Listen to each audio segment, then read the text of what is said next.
Welcome back, viewers. This is James Com, and today we're down here by the Gowanus in Brooklyn, and we're going to take a rough cut studio visit to see this gentleman's work, Mike Cockrill. Hello, James. Okay. Welcome back. Well, you know, I've noticed that for the last maybe month or so, you've been doing kind of a fan dance on your Facebook page dealing with this new series of work. And I saw it, I was intrigued because, well, I've been watching your work for probably 20, 25 years. And the thing that struck me is that you've sort of gone abstract, even maybe a little cubistic here, and that's kind of a new thing for you. So why don't you talk a little bit about some of these changes? Yeah, the Facebook thing is really interesting because what I did differently this time was that I decided that I was going to change my work and I was going to announce it on Facebook, so I really had to change my work. Because you have people on Facebook that you've never met, and Yes. they're artists in other countries, but you talk a lot about art. And they may have loved what I was doing when I was doing showing at Kent. I'm still showing at Kent, but when I was doing my narrative work. And then when I made the leap, I told them, of course, on Facebook, like, I want to do this. So they came back with, encouragement, or, wow, I want to see you do more of this. I like that one. And I'm kind of using them as a studio. It's like a studio visit that everyone is allowed. All my friends on Facebook can come to my studio virtually and sort of chart the progress. It's an emotional progress too, because I was at a sort of state. As I've said on Facebook, I'm having a modern breakdown. Yes.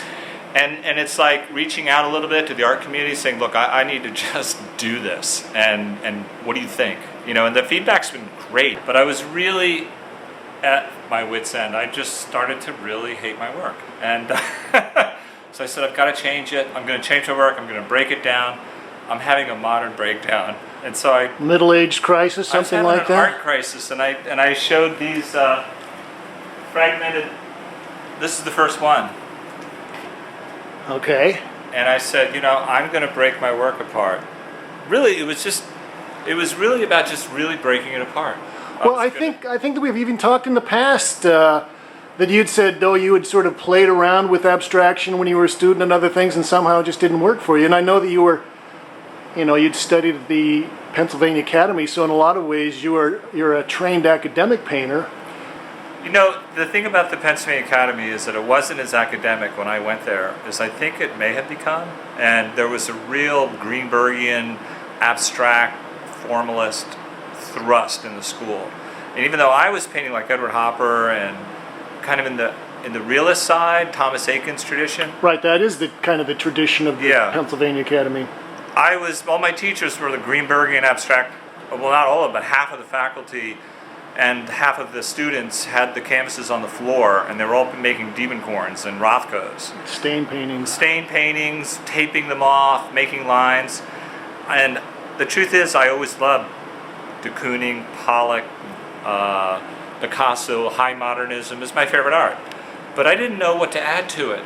And it looked perfect. And what was I going to say about it? So my only way kind of out was to sort of revert to bad art, painting figurative stories, and that was liberating for me to use people like Norman Rockwell or American illustration, like children's from the illustration. 50s, right? Yeah, use that stuff, and that kind of was a new language, so it allowed me some movement.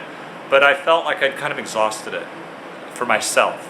And so what brought you into the? Well, I would call it kind of a cubism. I mean, you could have gone in a lot of directions, but. In certain ways, you're kind of approaching that kind of formalism that maybe some of these people you were looking at or talking about in your student days were working with.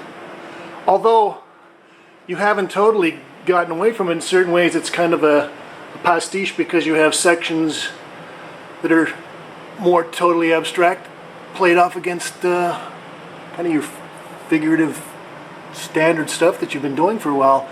Yeah, it's like a hybrid. And I also kept the 50s hairdo in some cases, or the 60s flip.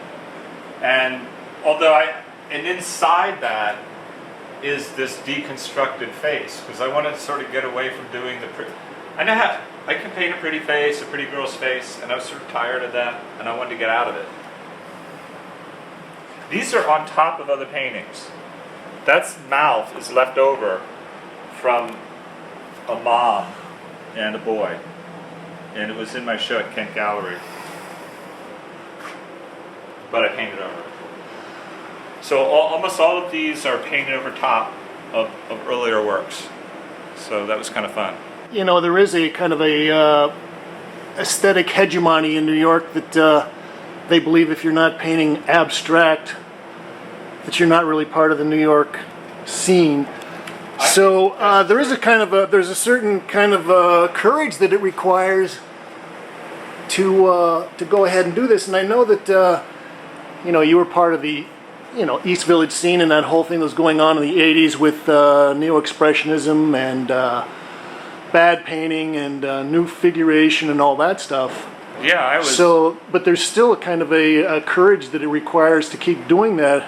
And the other part that I'm kind of thinking about is you also have been known as kind of a trickster and someone that's, you've kind of described yourself as a subversive artist. And I'm wondering about the abstract elements of the paintings. Is this like a real conversion, or is this just an illustration of an abstraction? How do you think about the actual abstract things that you're doing as far as the I guess what you call the aesthetic enclave of the concept? Well, it was funny. I was thinking, wouldn't that be weird after doing all this Facebook posting of all this new body of work, saying I was just kidding. I'm not really doing this. But that would be kind of standard Mike Cockrill, too. And the thing is, I'm not kidding. And also, I'm working with a different brain. Before, I think I was riffing on things that I knew would upset people. You're not allowed to use cartoon style. You're not allowed to show overt sexuality in your work. Particularly children. And it's sort of redding people up. And I did that for so long. Pushing the buttons. Pushing a lot of buttons that I think people were suddenly surprised that I was decided not to push those buttons, but to push maybe my own buttons in my head and sort of force myself to go into paint and form the way I have not, in a more liberated way than I have in the past. But although it still feels, all of my work has always looked like it came from a sort of genre. So even when I was doing cartoons, it came from cartoon. When I was doing the children's illustration style, it's coming from children's illustration style. This sort of has that hook for me of high modernism. So I can start with those principles of high modernism and then kind of like riff on it, have fun, explore it, and somehow it's less specific. People like the fact that it's more open-ended and I'm not really telling people what to think, which can be a problem in painting. One of the things I noticed is that these pieces or some of these pieces are going to be in a show that's happening in Bushwick. You want to tell us a little bit about that? Yeah, I'm going to be showing, Casey Cleghorn has a gallery. Casey Cleghorn, yeah. He has a gallery in Williamsport, PA, and he's a young dealer, artist, and he has an interesting stable of sort of figurative artists, and he wants to break into the New York scene. He's very ambitious. Okay, the title of the show is Converge Gallery Presents Underground. And it'll have Mike Cockrill, Rick Prohl, people like Jeremiah Johnson's really interesting. I'm looking for Liz Parrish. I really like her work. Anyway, it's Friday, August 10th at 5 p.m. And it's located at the Office Ops, 57 Thames, or is it Thames Street, second floor, 57 Brooklyn. Thames Street. But if you look up Converge Gallery, it's spelled like Converge. Okay. He has all the information on his website. All right, sounds good. So for anybody that's hanging around Bushwick this weekend, so that's Friday night? Is that when Friday night? It's only one night. It's a pop-up. It's a pop-up. It's a one-night pop-up. So if you want to come see this new stuff in person, because you can't really read it online, and see a lot of other interesting young artists that you've probably never seen before, stop by. And Rick Prohl. Rick Prohl will be there. All right. Thanks, Mike Cockrill. Thank you, James. And thank you, Kate.